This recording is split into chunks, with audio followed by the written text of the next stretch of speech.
2.0 படத்தில் ரஜினிக்கு வில்லனாக என்னிடம் நடிக்க கேட்டது உண்மைதான். ஆனால் நான் மறுத்துவிட்டேன். அதற்கு காரணம் இருக்கிறது என்று கூறியுள்ளார் நடிகர் கமலஹாசன்.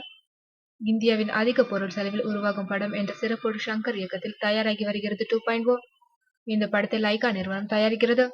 பணம், லொகேஷன்கள் என எதிலும் சமரசம் இல்லாமல் ஷங்கர் கேட்கும் அனைத்து வசதிகளையும் செய்து கொடுத்து படத்தை எடுத்து வருகின்றனர். இந்த படத்தில் வில்லன் பாத்திரம் முக்கியத்துவம் வாய்ந்தது.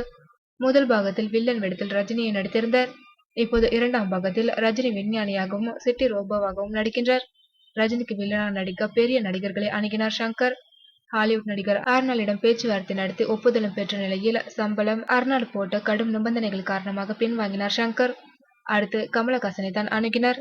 கமலும் கதை கேட்டுவிட்டு சில நாட்கள் கழித்து நடிக்க முடியாது என்று கூறிவிட்டாராம். பின்னர் தான் அந்த வேடத்தில் அக்ஷய்குமார் நடித்துக் கொண்டிருக்கிறார். கமல் ஏன் நடிக்கவில்லை என்ற கேள்விக்கு தற்போது கமல் விளக்கமளித்துள்ளார்.